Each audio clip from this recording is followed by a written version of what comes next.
Friends, welcome back to simply tutor classes. So आज हम एक नया सब्जेक्ट स्टार्ट करेंगे, that is financial management, and this is my favourite subject. आप लोगों को भी बहुत अच्छे से समझ आएगा, बहुत इजी सब्जेक्ट है। बस ध्यान से और कंसंट्रेट होकर सुनिएगा फाइनेंशियल मैनेजमेंट के बारे में। देखिए, तो आज हम क्या क्या टॉपिक कवर करेंगे। सबसे पहले हम कवर करेंगे मीनिंग ऑफ फाइनेंस, फाइनेंस क्या है। उसके बाद हम कवर करेंगे meaning of business finance, meaning of business finance. Then हम कवर करेंगे meaning and definition of financial management. So today we are going to cover three topics. One is meaning of finance, second is meaning of business finance, and third one is meaning and definition of financial management। अब सबसे पहले हम बात करते हैं finance के बारे में। फाइनेंस क्या होगा, फाइनेंस क्या होता है, आपकी टर्म में बात करें तो पैसा, ठीक है, पैसा। अब यहाँ पर अगर हम फाइनेंस की बात करते हैं तो फाइनेंस क्या होगा, provision of money at the time when it is required. मतलब जब चाहिए उस टाइम पर मनी का कहीं ना कहीं से, पैसे का कहीं ना कहीं से अरेंजमेंट करना, that is called finance. Clear हुआ क्या बोला मैंने, provision of money at the time when it is required, जब चाहिए तब के तब पैसा कहीं से अरेंज हो जाए, ऐसा कुछ मैनेजमेंट करना, वो क्या हो जाएगा आपका फाइनेंस। ट्रेडिशनली बात करें तो फाइनेंस को हम क्या करते थे, टू क्लासेस में डिवाइड कर देते थे। ट्रेडिशनली फाइनेंस को हम क्या करते थे, टू क्लासेस में डिवाइड करते थे। एक है हमारा पब्लिक फाइनेंस और second one is private finance. क्या बोला मैंने, ट्रेडिशनली हम फाइनेंस को टू पार्ट्स में डिवाइड करते थे, one is public finance and second one is private finance. जब हम पब्लिक फाइनेंस की बात करते हैं तो पब्लिक फाइनेंस क्या हो जाएगा, requirement, receipt and use of fund. कि requirement, receipt and use of fund क्या हो जाएगा आपका पब्लिक फाइनेंस। रिक्वायरमेंट, देखो रिक्वायरमेंट हमें प्राइवेट में भी होगी, रिसिप्ट्स पैसा अरेंज हम वहाँ भी करेंगे और यूज़ भी वहाँ करेंगे। लेकिन पब्लिक फाइनेंस में जो पैसा होगा वो कौन, किसे ज़रूरत होगी, कौन उसे रिसीव करेगा, कौन अरेंज करेगा और कौन यूज़ करेगा, गवर्नमेंट इंस्टीट्यूशंस, वो चाहे स्टेट गवर्नमेंट हो, चाहे लोकल गवर्नमेंट हो, चाहे वो सेंट्रल गवर्नमेंट हो। तो पब्लिक फाइनेंस क्या हो जाएगा, requirement, receipt and use of funds by government institutions, may be it is state government, maybe it is local government and maybe it is central government। Clear हुआ कि government institutions को जब पैसे की requirement होगी वो उसको अरेंज करेंगे और उसे यूज करेंगे, दैट इज पब्लिक फाइनेंस। और जब हम प्राइवेट फाइनेंस की बात करते हैं तो requirement, receipt and use of fund by किसके द्वारा, बाय इंडिविजुअल और प्रॉफिट सीकिंग ऑर्गेनाइजेशन। इसके अंदर हमारे क्या क्या चीज़ें आ जाती है, पर्सनल फाइनेंस भी कवर हो जाता है जो एक इंडिविजुअल को ज़रूरत पड़ेगी, बिजनेस फाइनेंस भी आ जाएगा, और फाइनेंस जो कि नॉन प्रॉफिट ऑर्गेनाइजेशन जैसे हमारे एनजीओज होते हैं उनको जिस फाइनेंस की ज़रूरत पड़ेगी वो हो जाएगा आपका प्राइवेट फाइनेंस। फिर हम बात करते हैं बिजनेस फाइनेंस की। जब हम बिजनेस फाइनेंस की बात करते हैं तो बिजनेस फाइनेंस क्या होगा, ध्यान से सुनिए। पहला टॉपिक मैंने कवर कर दिया आज का, मीनिंग ऑफ फाइनेंस। अब मैं सेकंड टॉपिक पर आ रही हूँ। सेकंड टॉपिक है बिजनेस फाइनेंस। बिजनेस फाइनेंस क्या होगा, वो प्रोसेस जो किस चीज़ से कंसर्न है, ध्यान से देखना। एक है एक्विजिशन ऑफ फंड, फंड को एक्वायर करना, फिर यूजेस ऑफ फंड्स, फिर डिस्ट्रीब्यूशन ऑफ फंड्स और प्रॉफिट।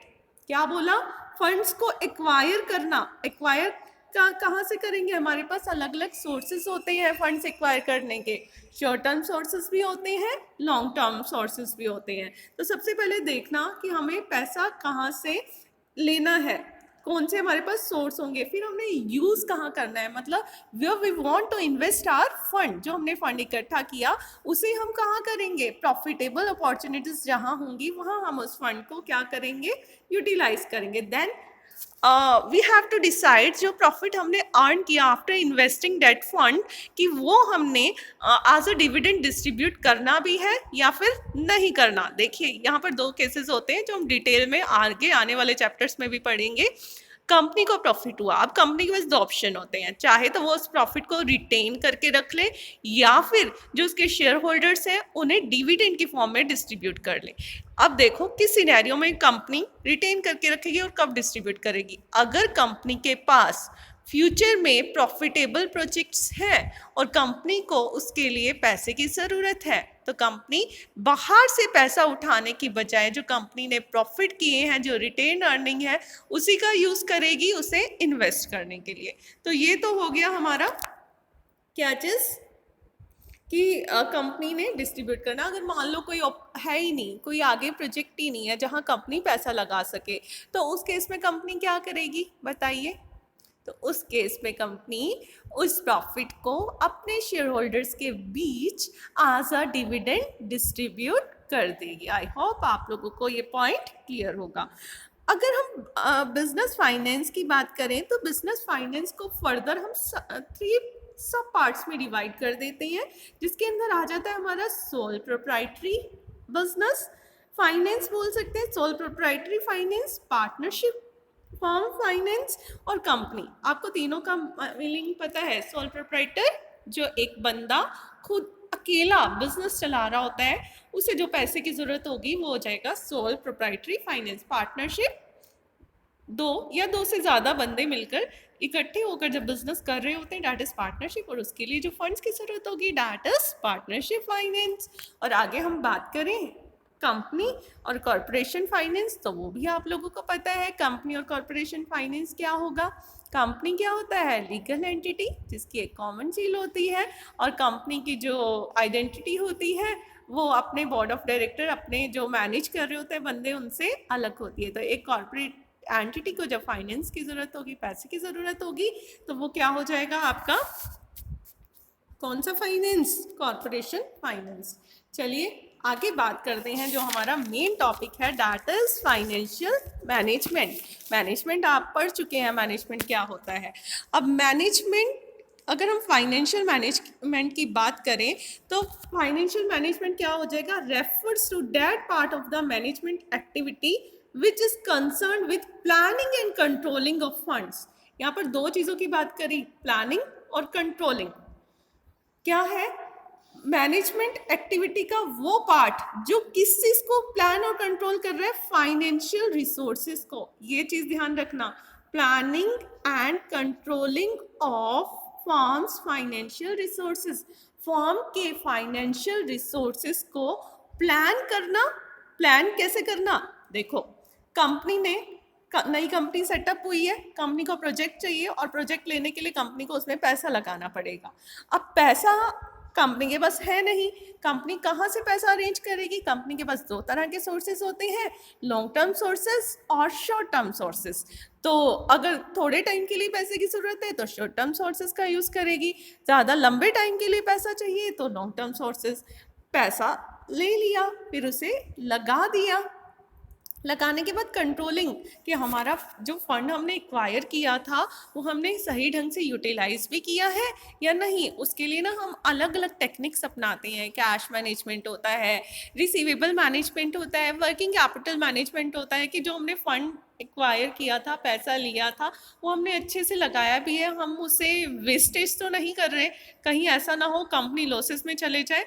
तो जो फाइनेंशियल मैनेजमेंट होती है, मैनेजमेंट की वो पार्ट हो गया जो किसकी प्लानिंग करेगा, फाइनेंस की, और किसे कंट्रोल करेगा, फाइनेंस को। तो यहाँ पर ये चीज़ आपको ध्यान रखनी है, planning and controlling of financial resources is called financial management. तो ये किस किस से कंसर्न हो गया, सबसे पहले finding out various sources for raising fund.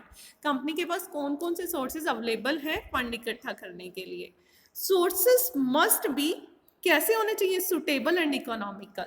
Suitable होने चाहिए कि ऐसा रिलायबल जगह से आप पैसा इकट्ठा करो। आप शेयर से पैसा इकट्ठा कर रहे हो, आप डिबेंचर्स के थ्रू पैसा इकट्ठा कर रहे हो, आप मनी मार्केट से पैसा इकट्ठा कर रहे हो, तो आपने देखना है कि आपके पास सुटेबल सोर्सेज क्या है। सुटेबल सोर्सेज ले लिए, फिर इकोनॉमिकल। इकोनॉमिकल मतलब कंपनी को ज़्यादा एक्सपेंसिव ना हो जाए। मान लो हमने डिबेंचर्स के थ्रू पैसा इकट्ठा किया है और डिबेंचर होल्डर को हम 10% की रेट से इंटरेस्ट पे कर रहे हैं, ठीक है, हम ब्याज दे रहे हैं ना, 10% की रेट से ब्याज दे रहे हैं। अब हमने जो पैसा इकट्ठा किया, मान लो मैंने 1 लाख रुपया लिया कहीं से और मैंने उसके ऊपर 10% इंटरेस्ट दिया। अब मुझे वो 1 लाख रुपया ऐसी जगह इन्वेस्ट करना है जहाँ मुझे 10% से तो ज़्यादा रिटर्न आए, मतलब जो मेरी रिटर्न है वो मेरी कॉस्ट से क्या होनी चाहिए, ज़्यादा होनी चाहिए, तभी तो फ़ायदा होगा। कहीं से पैसा उठाया है, नहीं तो मैं घाटे में चली जाऊंगी। तो कंपनी को भी यही देखना होता है, कंपनी को कंपेयर करना होता है अपनी कॉस्ट को किसके साथ, रिटर्न के साथ। देखिए अगर कॉस्ट ज़्यादा आ रही है ना रिटर्न से, तो वो अनप्रॉफिटेबल प्रोजेक्ट होगा। ऐसी जगह पैसा लगाना भी नहीं और ऐसी जगह से पैसा उठाना भी नहीं, इकट्ठा भी नहीं करना। तो फिर क्या करना है, जहाँ प्रॉफिटेबल अपॉर्चुनिटी होगी कि आपको कॉस्ट कम आ रही है, रिटर्न ज़्यादा आ रही है, आपने जहाँ कॉस्ट कम से कम मिले आपने ऐसे सोर्स से पैसा उठाना है, लेकिन वो सोर्स ज़्यादा रिस्की भी नहीं होना चाहिए। कई बार हम शेयर से पैसा उठा लेते हैं पर हमें उनके ऊपर ज़्यादा डिविडेंड पे करना पड़ जाता है, और अगर जैसे तुमने शेयर्स में पैसा लगा दिया, वो रिस्की भी हो जाता है। ज़रूरी नहीं है कंपनी प्रॉफिट में जाए, और कंपनी अगर लॉसेस में चली गई तो आपका पैसा डूब जाएगा। तो ये चीज़ आपने ध्यान में रखनी है। फिर उसके बाद है appropriate use of such funds, कि आप कहाँ लगाएंगे, प्रॉफिटेबल प्रोजेक्ट्स में। कैपिटल बजटिंग मैंने आपको पहले भी कवर कराया हुआ है, कॉस्ट एंड मैनेजमेंट अकाउंटिंग में, वहाँ पर मैंने हर तरह की 5 टेक्निक्स आपको कराई थी। वो टेक्निक्स यूज़ करके हम देखेंगे कि हमने कहाँ पैसा इन्वेस्ट करना है और कहाँ पर पैसा इन्वेस्ट नहीं करना, ठीक है। तो यहाँ पर मैंने एक डेफिनेशन ली है जे.एल. मैसी के अकॉर्डिंग। जे.एल. मैसी क्या बोलते हैं, financial management is the operational activity of the business. क्या है, ऑपरेशनल एक्टिविटी है। वो किस चीज़ के लिए रिस्पॉन्सिबल है, that is responsible for obtaining and effectively utilising the fund necessary for efficient operation. जो कि मतलब क्या बताया है, फाइनेंशियल मैनेजमेंट वो ऑपरेशनल एक्टिविटी है जो किसके लिए रिस्पॉन्सिबल होगी, फंड्स को अच्छे से ऑब्टेन करने और उन्हें अच्छे से यूज़ करने को लेकर रिस्पॉन्सिबल होगी। वो हो गया फाइनेंशियल मैनेजमेंट। फाइनेंशियल मैनेजमेंट वो ऑपरेशनल एक्टिविटी है जो रिस्पॉन्सिबल होगी फंड्स को एफिशिएंटली इकट्ठा करने और उन्हें एफिशिएंटली यूज़ करने को लेके। तो ये थी डेफिनेशन। आई होप आपको इंट्रोडक्शन क्लियर हुआ होगा फाइनेंशियल मैनेजमेंट का। फिर भी कोई डाउट्स हैं तो आप कमेंट बॉक्स में कमेंट करके पूछ सकते हैं। इसके साथ ही आज का टॉपिक यहीं पर ख़त्म होता है। आगे और टॉपिक्स जानने के लिए बने रहिए हमारी क्लासेस के साथ। Thank you so much.